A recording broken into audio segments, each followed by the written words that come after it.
بسم اللہ الرحمن الرحیم نحمده ونصلی ونسلم علی رسولہ الکریم اما بعد۔ رمضان المبارک کا مہینہ چل رہا ہے۔ رمضان المبارک کے روزوں میں سب سے پہلے نیت کا ٹھیک کرنا ضروری ہے، اس لیے کہ حدیث مبارکہ میں آتا ہے، آپ صلی اللہ علیہ وسلم نے ارشاد فرمایا کہ انما الاعمال بالنیات، اعمال کا دار و مدار نیتوں کے مطابق ہے۔ وَإِنَّمَا لِامْرِئٍ مَّا نَوَىٰ، ہر آدمی کے لیے وہی ہوگا جو اس نے نیت کی۔ تو روزوں کے لیے بھی نیت صرف اور صرف اللہ کی رضا مقصود ہو، دکھلاوا مقصود نہ ہو، ریا مقصود نہ ہو۔ رمضان المبارک کے روزوں کی رات کو بھی نیت کر سکتے ہیں، سحری کے وقت بھی کر سکتے ہیں،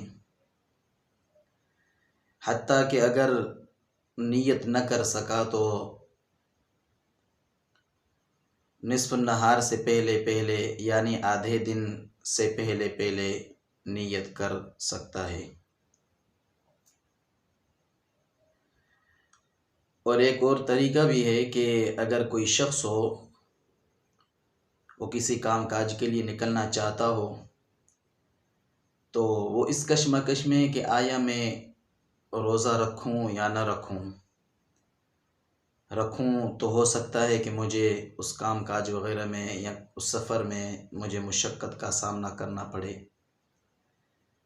تو اس تذبذب میں اگر وہ ہے تو اس کا بھی بہترین طریقہ ہے کہ اس کو چاہیے کہ صبح کو اٹھے، سحری وغیرہ کر لے، لیکن نیت نہ کرے۔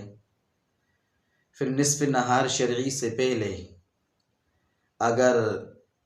محسوس کرتا ہے کہ میرا روزہ ٹھیک گزر جائے گا، تو آدھے دن کے گزرنے سے پہلے تقریباً 12 ساڑھے 12 سے پہلے نیت کر لے اور اس کا روزہ کمپلیٹ ہو جائے گا۔ لیکن اگر محسوس کرتا ہے کہ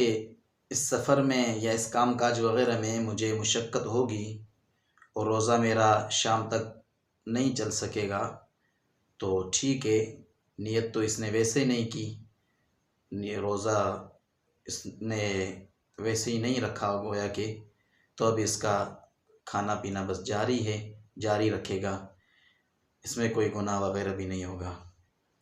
لیکن اگر اس نے نیت کر لی، صبح سحری کے وقت نیت کر لی، اب کہتا ہے کہ میں کھاؤں یا میں پیوں، تو اب اس کے لیے مسئلہ نہیں ہے، کیونکہ اس نے نیت کر لی ہے۔ اور دوسرا مسئلہ ہے کہ اگر صبح کو اٹھنے والا اٹھا، اس نے دیکھا کہ مجھے احتلام پڑا ہوا ہے، تو اس کو طریقہ کار یہی ہے کہ دیکھے کہ بھئی وقت ہے یا نہیں ہے۔ اگر وقت ہے کہ اتنے میں وہ غسل وغیرہ کر سکتا ہے تو ٹھیک ہے، غسل کرے، اس کے بعد سحری وغیرہ کر لے۔ لیکن اگر وقت نہیں تو اٹھے، شرمگاہ وغیرہ کو دھو لے اور اس کے بعد وضو بنا لے، وضو کے بعد سحری کر لے، سحری کے بعد غسل کر لے، یہ بہتر طریقہ ہے۔ اسی طرح اگر روزے کے حالت میں کسی کو غسل لاحق ہو جائے تو اس کا بھی روزہ نہیں ٹوٹتا، روزہ اپنے حال پہ برقرار رہتا ہے۔ لیکن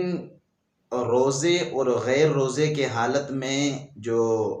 غسل ہوتے ہیں، ان غسلوں میں فرق ہے۔ عمومی طور پر جو ہم غسل کرتے ہیں تو اس کے لیے 3 مرتبہ کلی کرتے ہیں اور 3 مرتبہ ناک میں پانی ڈالتے ہیں اور 3 مرتبہ پورے بدن پر پانی بہاتے ہیں۔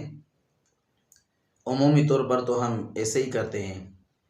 اور کلیوں میں ناک میں پانی ڈالنے میں تھوڑا غلو کرتے ہیں، مطلب کہ ناک میں پانی ڈالتے وقت تھوڑا اوپر کھینچتے ہیں اور کلی کرتے وقت تھوڑا غرغرائے کرتے ہیں۔ تو روزے کی حالت میں اگر کسی کو غسل ہو یا ایسے وقت اٹھا کہ سحری کا ٹائم ہو چکا تھا، اس نے سحری کر لی، اب روزے کی نیت کرنے کے بعد ہی اگر وہ غسل کرنا چاہتا ہے